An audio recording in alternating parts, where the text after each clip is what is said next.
नमस्कार दोस्तों, आज हम बात करेंगे भगवान कल्कि के बारे में, जो हिंदू धर्म के अनुसार कलयुग के अंत में प्रकट होंगे। हम सभी जानते हैं कि 4 युग होते हैं: सतयुग, त्रेता युग, द्वापर युग और कलयुग। हर युग का अपना महत्व है, लेकिन कलयुग को लेकर हमारे मन में हमेशा एक डर रहता है, क्योंकि कलयुग अधर्म का युग माना जाता है। तो क्या होगा इस कलयुग का? क्या मानवता इस अंधकार में खो जाएगी? नहीं दोस्तों, हिंदू धर्म हमें आशा देता है कि जब जब धर्म की हानि होगी तब तब ईश्वर अवतार लेंगे, और इसी आशा की किरण है भगवान कल्कि। दोस्तों, जैसा कि हम जानते हैं, कलयुग हिंदू धर्म के 4 युगों में से चौथा और अंतिम युग है। इसे अधर्म और पाप का युग माना जाता है। शास्त्रों में बताया गया है कि इस युग में सत्य, दया और धर्म लुप्त हो जाएंगे। चारों ओर झूठ, छल, कपट और हिंसा का बोलबाला होगा। लोग धन, लालच और भोग विलास में डूब जाएंगे।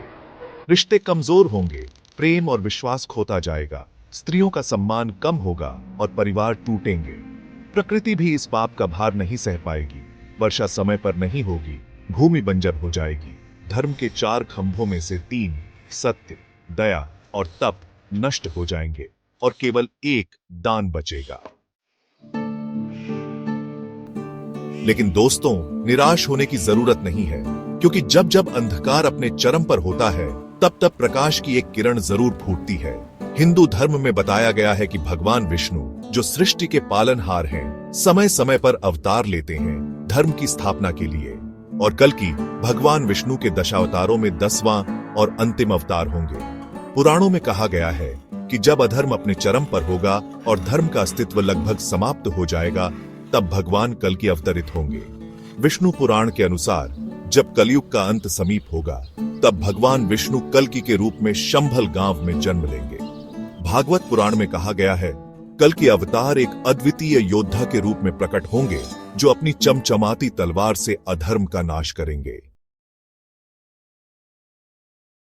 दोस्तों, पुराणों में वर्णन मिलता है कि भगवान कल्कि का जन्म उत्तर प्रदेश के एक पवित्र गांव शंभल में होगा।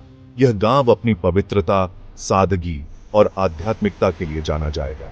यहां भगवान कल्कि का जन्म एक ब्राह्मण परिवार में होगा।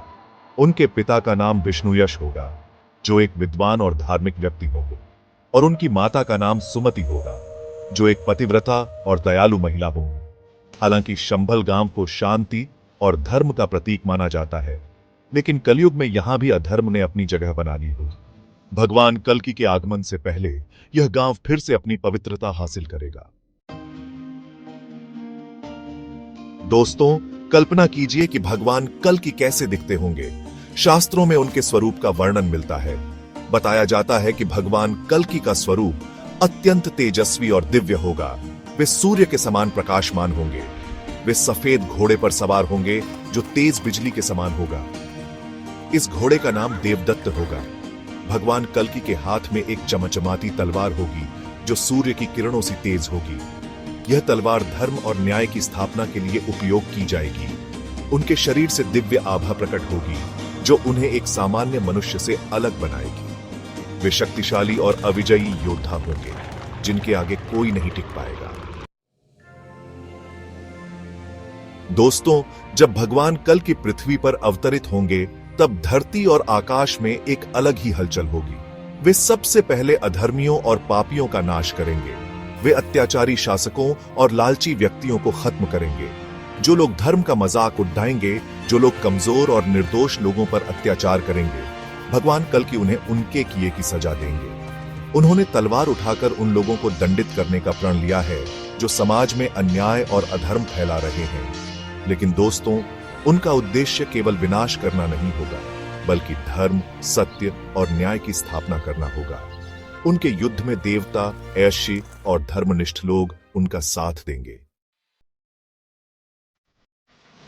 दोस्तों, एक भयानक तूफान के बाद जैसे शांत और स्वच्छ वातावरण होता है, वैसे ही भगवान कल्कि के अधर्मियों और पापियों का नाश करने के बाद पृथ्वी पर एक नए युग का सूत्रपात होगा। यह युग सत्य युग होगा, जिसमें धर्म, सत्य और न्याय का राज होगा। चारों ओर सुख, शांति और समृद्धि होगी। प्रकृति भी पुनः संतुलित हो जाएगी। नदियां स्वच्छ जल से भरी होंगी, पेड़ हरे भरे होंगे और हवा में सुगंध होगी। लोग आध्यात्मिक और नैतिक जीवन जिएंगे। शास्त्रों में कहा गया है कि सत्ययुग में लोग दीर्घायु होंगे और समाज में शांति और समृद्धि का वास होगा। यह युग होगा मानवता के स्वर्णिम काल का। तो दोस्तों, यह थी भगवान कल्कि की कहानी। एक ऐसी कहानी जो हमें आशा देती है, हमें विश्वास दिलाती है कि अंत में सत्य की ही जीत होती है। अगर आपको यह वीडियो पसंद आया हो तो कृपया इसे लाइक और शेयर जरूर करें। और ऐसे ही रोचक और ज्ञानवर्धक वीडियो देखने के लिए हमारे चैनल को सब्सक्राइब करना ना भूलें। अगले वीडियो में फिर मिलेंगे, तब तक के लिए नमस्कार।